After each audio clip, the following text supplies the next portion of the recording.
Vamos abrir a palavra de Deus na primeira epístola de Paulo aos Coríntios, no capítulo 1. Eu quero ler a partir do verso 18.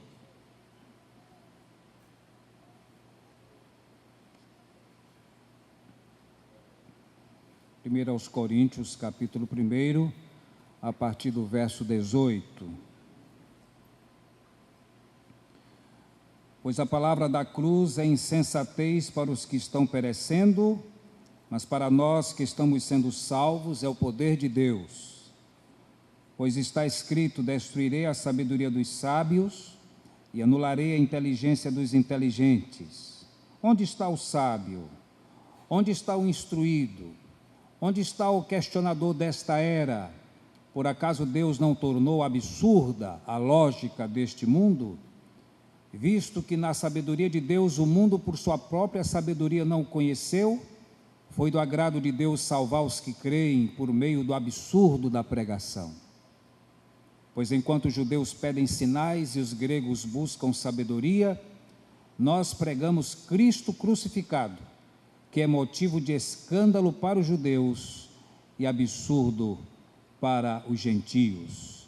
Mas para os que foram chamados, tanto judeus como gregos, Cristo é o poder de Deus e sabedoria de Deus, porque o absurdo de Deus é mais lógico que os homens, e a fraqueza de Deus é mais forte que os homens. Amém. Vamos orar. Senhor, nosso Deus bendito, Deus querido, Deus eterno, todo-poderoso Deus, em cuja presença nos encontramos neste lugar onde o Senhor tem nos abençoado, tem falado ao nosso coração.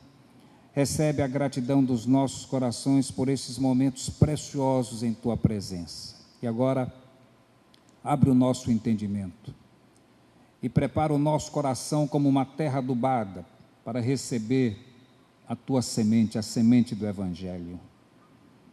Esconde-nos atrás da cruz de Cristo. E que as palavras dos meus lábios e o meditar do meu coração sejam agradáveis em Tua presença, ó Senhor, rocha minha e Redentor meu. Amém. Amém? Loucura.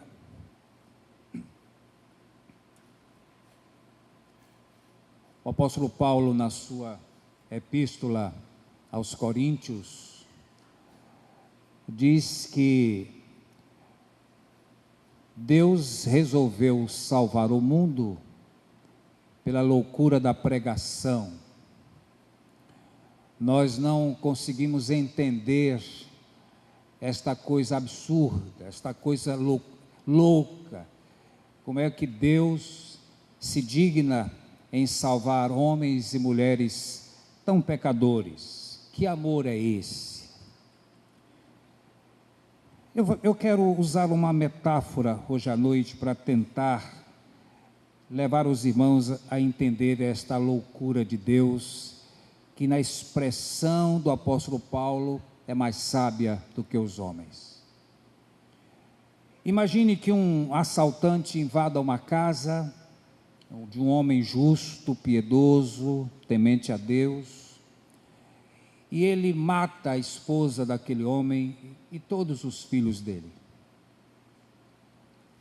E este assaltante posteriormente é preso.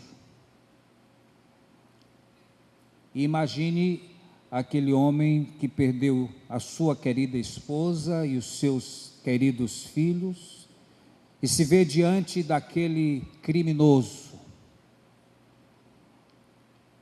E fugindo às leis deste país, ele diz assim: eu não quero que vocês façam nada com ele, eu não quero que ele seja julgado, eu não quero que ele seja condenado, eu perdoo esse homem.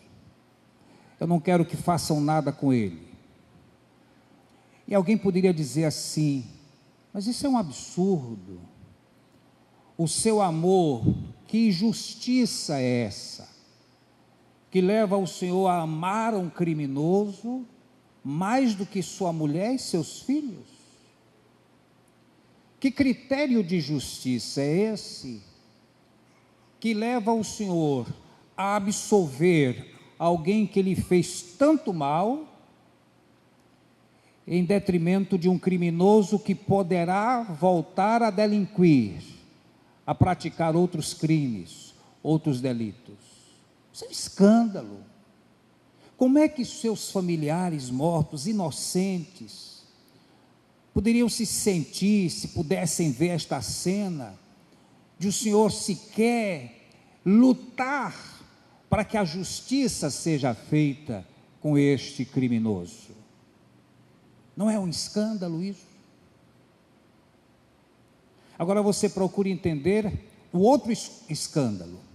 Aquele homem pode chegar e dizer assim: muito bem, eu quero que ele seja julgado, eu quero que ele seja condenado, para que a justiça seja feita, mas a pena eu vou cumprir no lugar dele.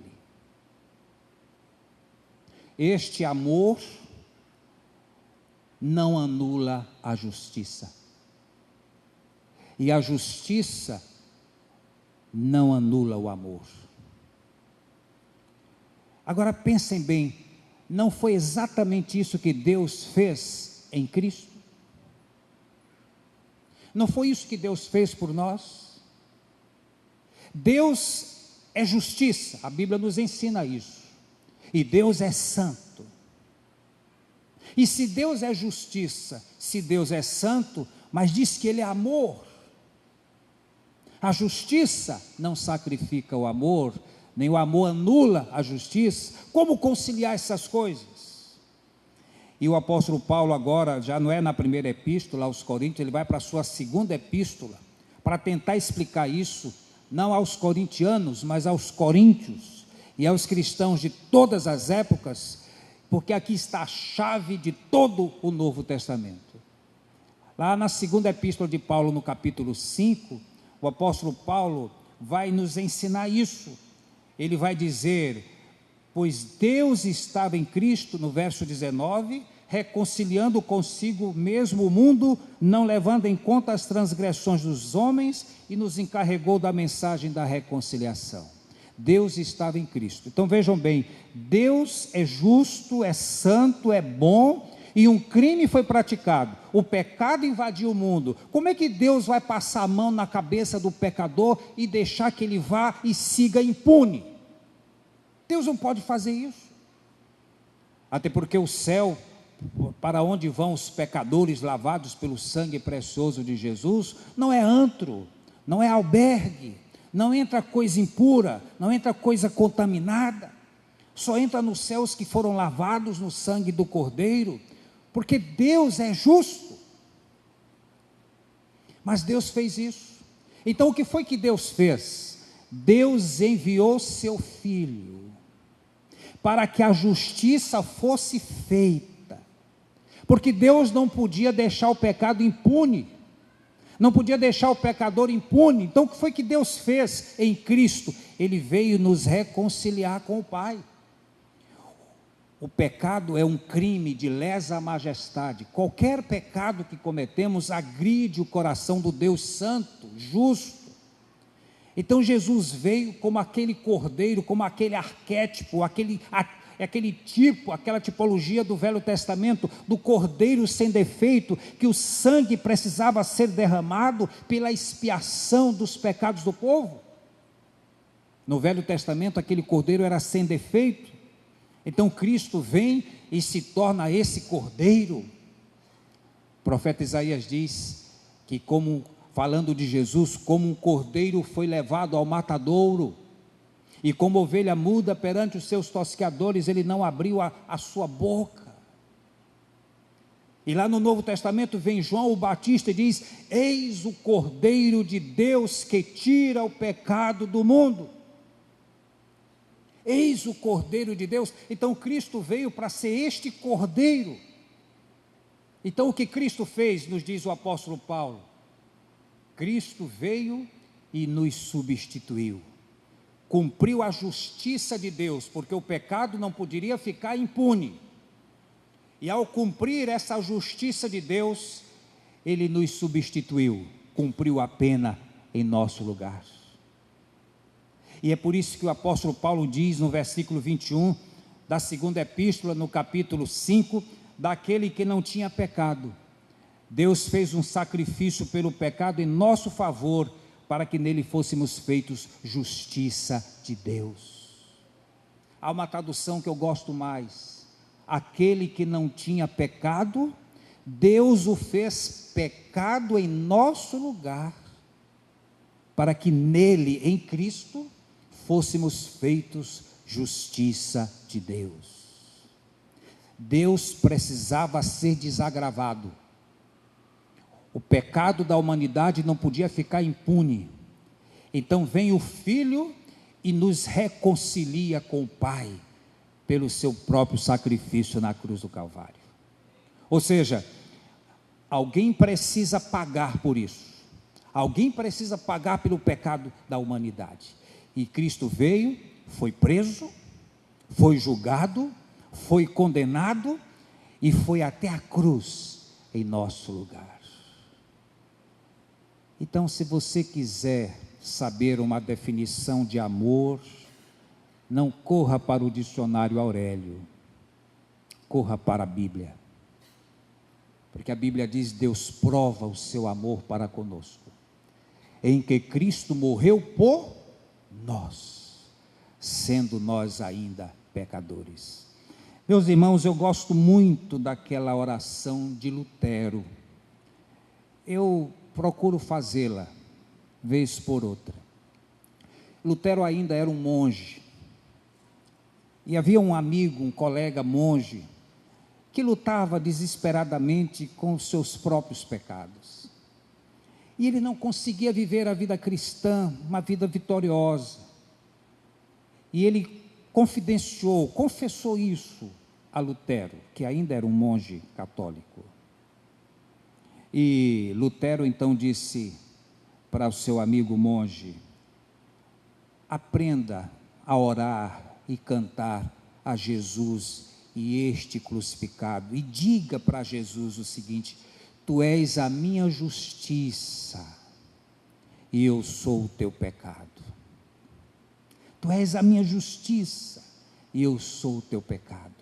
Tu levaste sobre ti o que era meu e depuseste sobre mim o que era teu. Tu te tornaste o que eu era, para que eu pudesse me tornar o que eu não era. Que coisa linda! Lutero entendeu perfeitamente esta expressão do apóstolo Paulo, quando diz: aquele que não conheceu pecado, Deus o fez pecado em nosso lugar, para que nele fôssemos feitos justiça de Deus. Então, meu irmão, meu amigo, preste atenção de uma vez por todas e aprenda isso. Quando nós entregamos a nossa vida a Jesus, e nós reconhecemos o sacrifício que Ele fez por nós na cruz do Calvário, quando Ele derramou seu sangue pelo meu pecado, eu deveria ser condenado, eu estava condenado ao inferno, eu estava irremediavelmente perdido, mas aí vem Jesus, pratica a justiça que Deus exigia, Ele nos reconcilia com o Pai, e agora pelo seu precioso sangue, Deus olha para nós, com seu olhar de justiça e santidade, e vendo o que seu Filho fez por nós, Ele nos vê como santos, porque a justiça foi feita. Amém? Essa é a chave de todo o Novo Testamento. Então, quando Jesus teve sobre si os pecados de toda a humanidade, e o profeta Isaías diz isso, certamente Ele levou sobre si as nossas dores e as nossas enfermidades. Todos nós andávamos desgarrados como ovelhas, mas o Senhor fez cair sobre Ele a iniquidade de todos nós. O Senhor fez cair sobre ele a iniquidade de todos nós. Nossos pecados foram colocados sobre o Cordeiro. E é por isso que podemos entender uma das 7 palavras da cruz, quando Jesus diz: Deus meu, por que tu me desamparaste? Porque naquele momento em que os pecados de toda a humanidade foram colocados sobre a vida imaculada de Jesus, o Pai não conseguiu olhar para o Filho.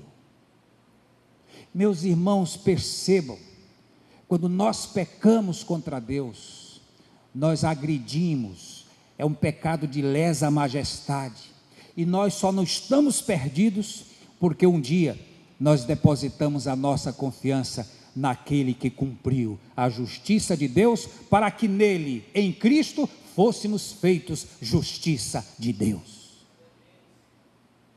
Mas o pecado podia ficar impune, alguém tinha que pagar por ele. Sem derramamento de sangue não há remissão.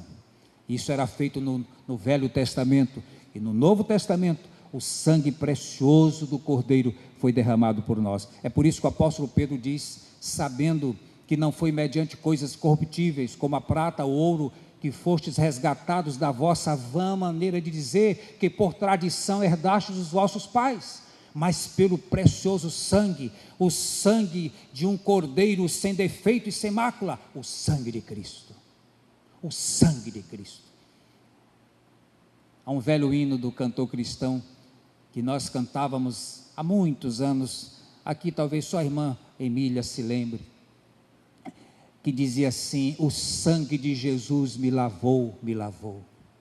O sangue de Jesus me lavou. Alegre cantarei louvores ao meu Rei, ao meu Senhor Jesus que me salvou.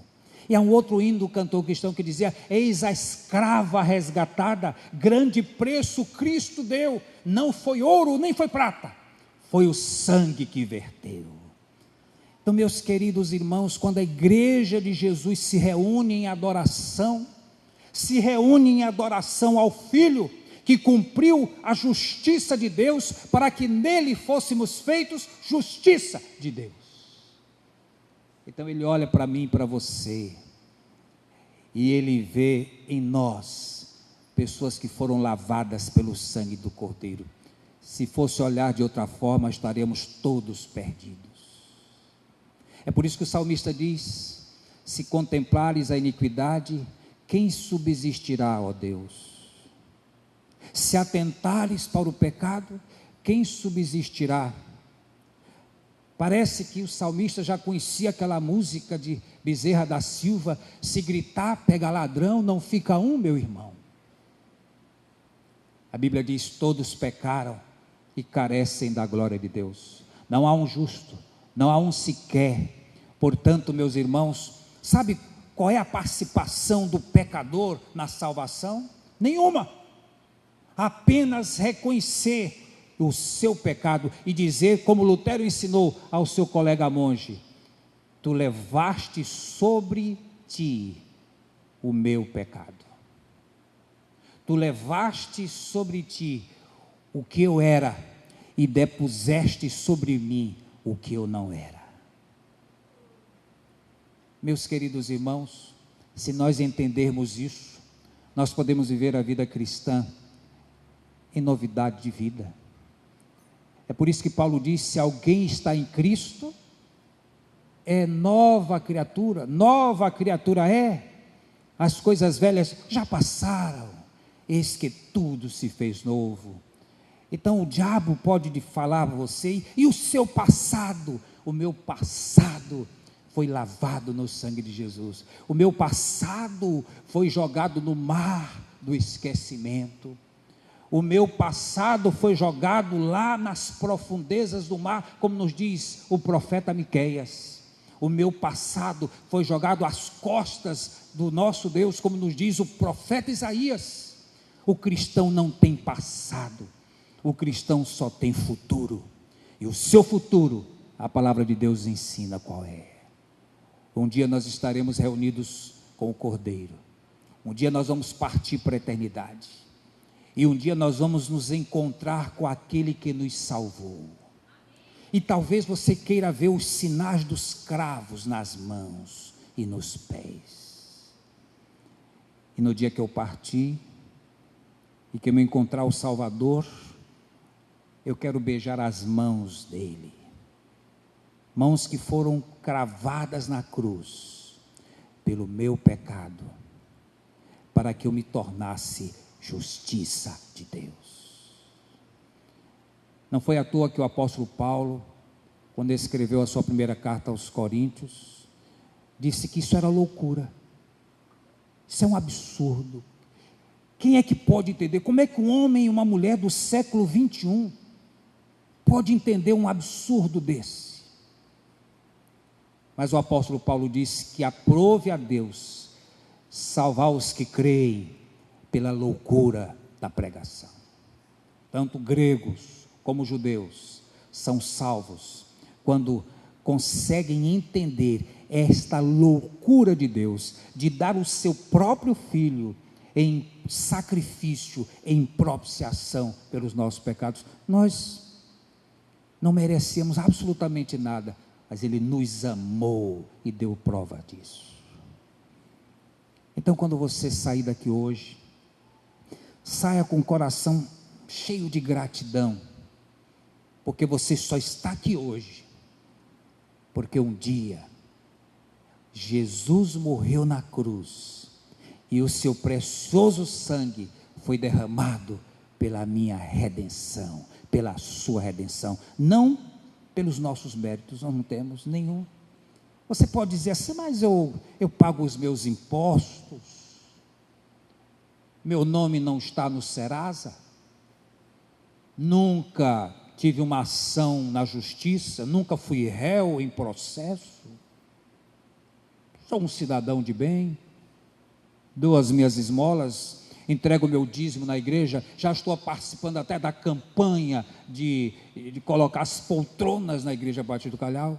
Seja bem-vindo à campanha, mas isso de nada serve para a nossa salvação.